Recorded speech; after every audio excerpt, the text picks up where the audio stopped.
ఈ విషయాన్ని గుర్తుపెట్టుకొని ఇప్పటికైనా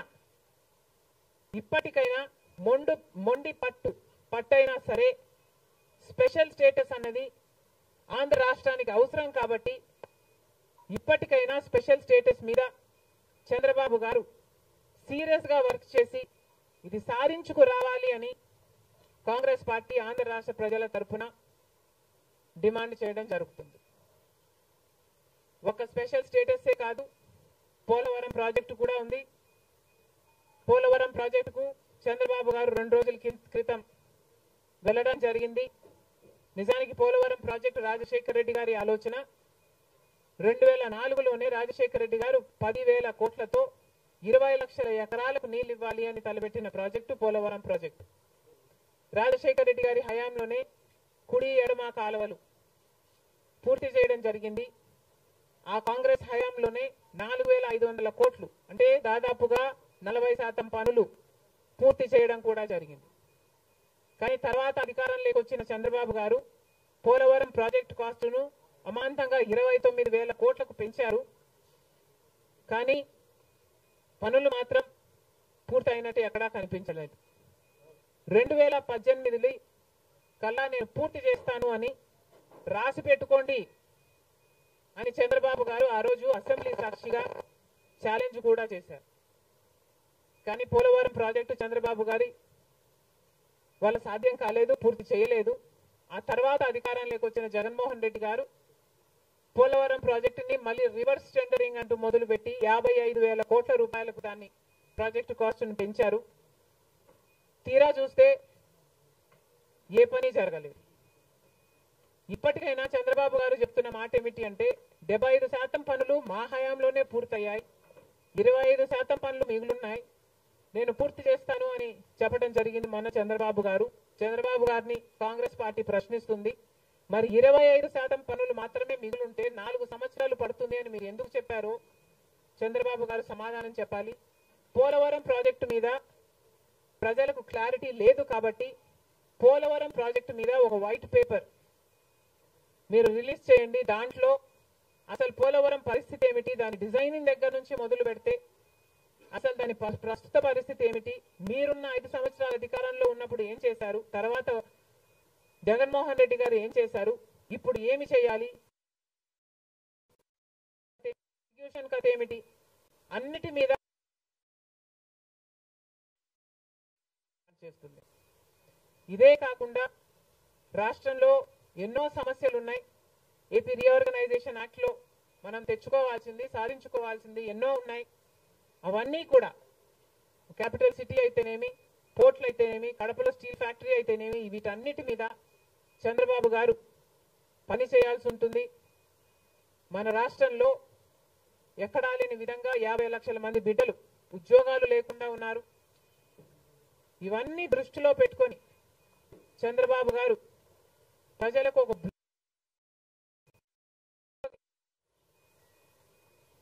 బాగుంటుందని కాంగ్రెస్ పార్టీ భావిస్తుంది. ఇదే కాకుండా చంద్రబాబు గారు సూపర్ 6 ఈ గ్యారంటీలతో చంద్రబాబు గారు ఎన్నికలకు వెళ్లారు. దీంట్లో యువతకు 20 లక్షల యువత వరకు ఉద్యోగ అవకాశాల కల్పన కల్పిస్తామని చెప్పారు. లేదా 3,000 రూపాయలు ప్రతి నెల ప్రతి నిరుద్యోగికి నిరుద్యోగ భృతి ఇస్తామన్నారు చంద్రబాబు గారు. అదే కాకుండా స్కూల్కు వెళ్లే పిల్లలకు ప్రతి విద్యార్థికి 15,000 రూపాయలు సంవత్సరానికి ఇస్తామని చెప్పారు. ప్రతి రైతుకి 20,000 రూపాయలు ఆర్థిక సహాయం ఇస్తామన్నారు. ప్రతి మహిళకు నెలకు 1,500 ఆర్థిక సహాయం, అంటే ప్రతి మహిళకి కూడా ఒక పెన్షన్ లాగా 1,500 ఇస్తామని చంద్రబాబు గారు మాటిచ్చారు. మహిళలకు ఉచిత బస్ ప్రయాణమే కాకుండా ఏడాదికి 3 గ్యాస్ సిలిండర్లు కూడా ఉచితంగా ఇస్తామని చంద్రబాబు గారు సూపర్ 6 లో ఇవ్వడం జరిగింది. ఇవన్నీ కూడా చంద్రబాబు గారు దీని విధి విధానాలు ఏమిటో, మొదలు పెట్టే తేదీ ఏమిటో వీటి మీద కూడా చంద్రబాబు గారికి స్పష్టత ఇవ్వాల్సిన అవసరం ఉంది. ఇవన్నీ ఎందుకు చెప్తున్నాము అంటే మన రాష్ట్రము మిగతా రాష్ట్రాల్లాగా కాదు. మన రాష్ట్రము చాలా వెనకబడి ఉన్న రాష్ట్రం. వెంటనే పని చేయాల్సిన అవసరం ఉంది కాబట్టి మేము చంద్రబాబు గారిని మన రాష్ట్రము ఒక స్పెషల్ చైల్డ్ కి కావాల్సిన నీడ్స్ మన రాష్ట్రానికి ఉన్నాయి కాబట్టి కనీసం మీరు ఇప్పుడే గెలిచారు, ఆ విషయం మాకు కూడా తెలుసు. కానీ హనీమూన్ పీరియడ్ కూడా మీరు తీసుకునే పరిస్థితి లేదు. వెంటనే పనిలోకి దిగాలి, ఇవన్నీ చెయ్యాలి, మొదలు పెట్టాలి అని కాంగ్రెస్ పార్టీ చంద్రబాబు గారికి సూచిస్తుంది. అంతేకాదు కాంగ్రెస్ పార్టీ తరఫున మేమందరం కూడా ప్రజల పక్షాన నిలబడుతూనే ఉంటాం. ప్రత్యేక హోదా గురించి అయితేనేమి, ఆంధ్ర రాష్ట్ర బిడ్డల భవిష్యత్తు గురించి అయితేనేమి కొట్లాడు వైఫల్యాలను ఎత్తి చూపుతూనే ఉంటాం. ఒక కన్స్ట్రక్టివ్ అపోజిషన్ గా కాంగ్రెస్ పార్టీ నిలుస్తుందని ఆంధ్ర రాష్ట్ర ప్రజలకు మరొకసారి ఏపీపీసీసీ మాటిస్తుంది. Thank you.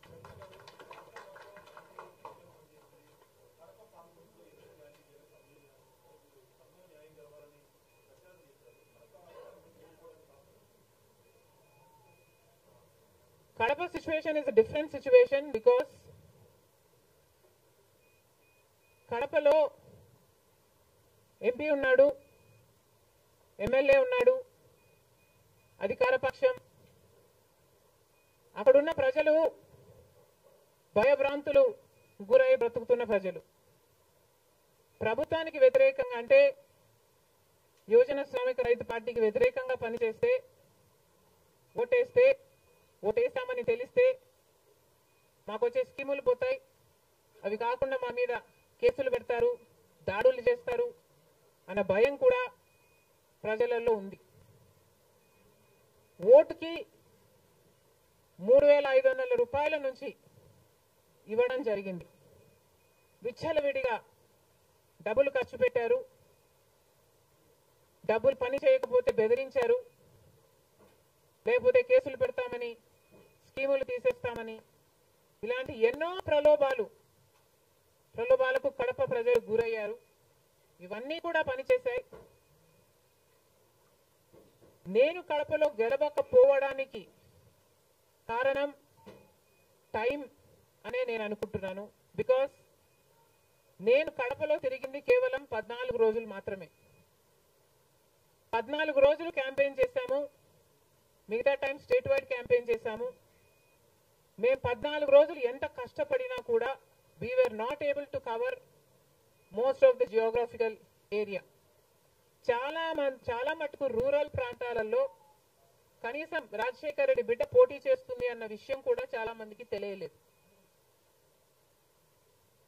మేము పోటీ చేసింది కూడా ఎలాగైనా సరే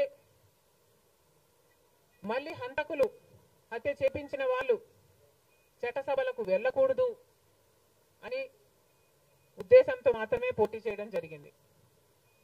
సరే, అది జరగకపోయి ఉండొచ్చు, కానీ ప్రజల కంటే పైనున్నది దేవుడు. ఐఎమ్ వెరీ షూర్ వాళ్ళ పాపం పండుతుంది, పండే రోజు కోసం దేవుడు కూడా ఎదురు చూస్తున్నాడని నా అభిప్రాయం.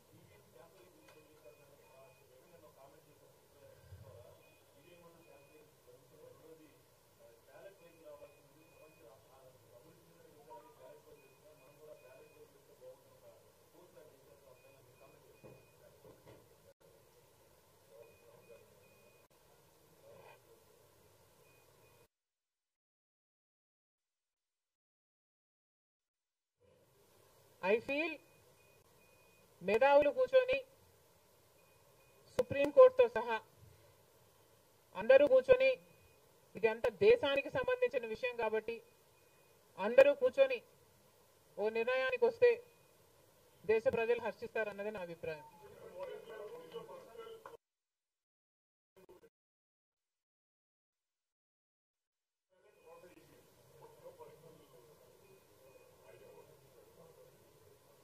How does it matter what I think personally?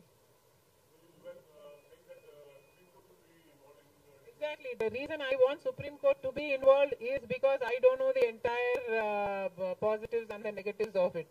So there should be intellectuals, there should be the best of the judicial sitting and discussing over it and see the pros and the cons of it and then come to a decision is what I think. Because as of now, I do not have the entire information of the whole topic.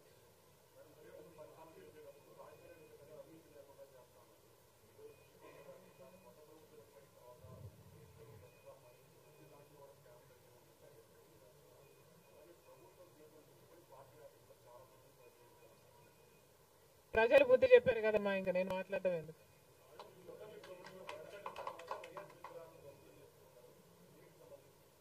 ఇది చాలా దారుణం, ఇది చాలా దారుణం.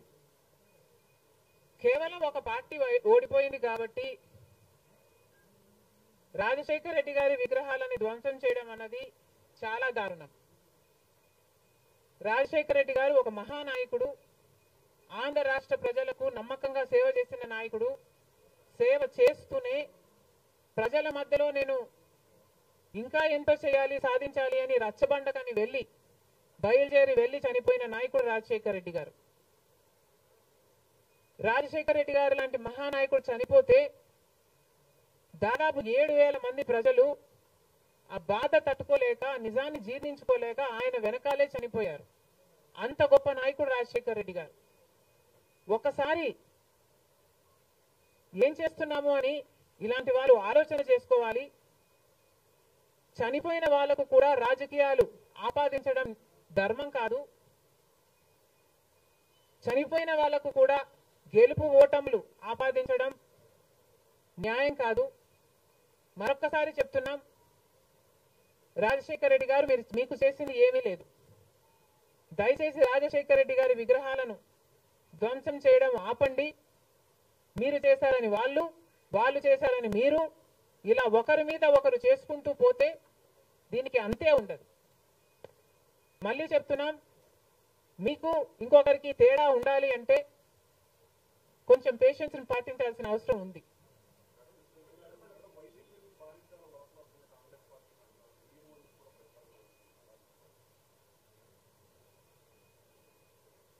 Eventually పిల్ల కాలువలన్నీ సముద్రంలో కలవాల్సిందే.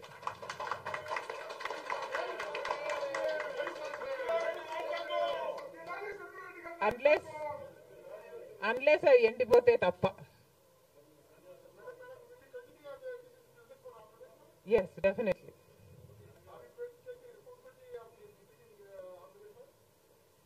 There is no taking the responsibility of anything in Andhra Pradesh, because in Andhra Pradesh, Congress is the only party that has stood by the people and has fought for the special status.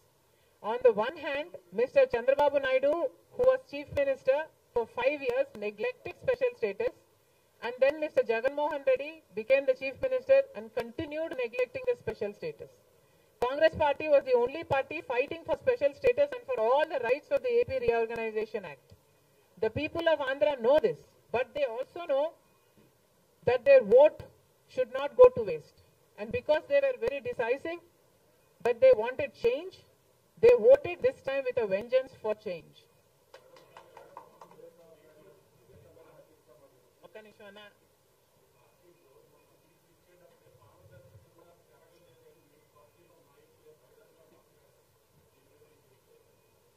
Congress party ఒక జాతీయ party. Congress పార్టీలో ఏ నిర్ణయం తీసుకున్నా కాంగ్రెస్ పార్టీలో ఒక individual తీసుకునే పరిస్థితి ఉండదు. కాంగ్రెస్ పార్టీలో ఏ నిర్ణయం తీసుకున్నా దానికి ఒక కమిటీ ఉంటుంది, ఒక పద్ధతి ఉంటుంది. ఆ నిర్ణయం ప్రకారమే సీట్లు ఇవ్వడం కూడా జరిగింది. మిగతా వాళ్ళు అంటారా, వాళ్ళు చేసే చిల్లర అలిగేషన్లకు నేను సమాధానం చెప్పాల్సిన అవసరం ఉంది అని, నేను సంజాయిషి ఇవ్వాల్సిన అవసరం ఉంది అని నేను అనుకోవటం లేదు. Indiscipline will not be tolerated by the Congress party, and severe action will also be taken against those who resort to indiscipline.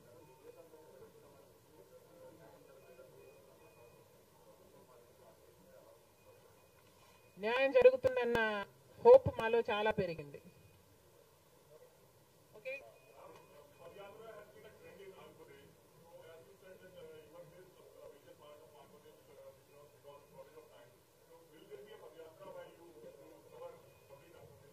Never say never, nothing is impossible.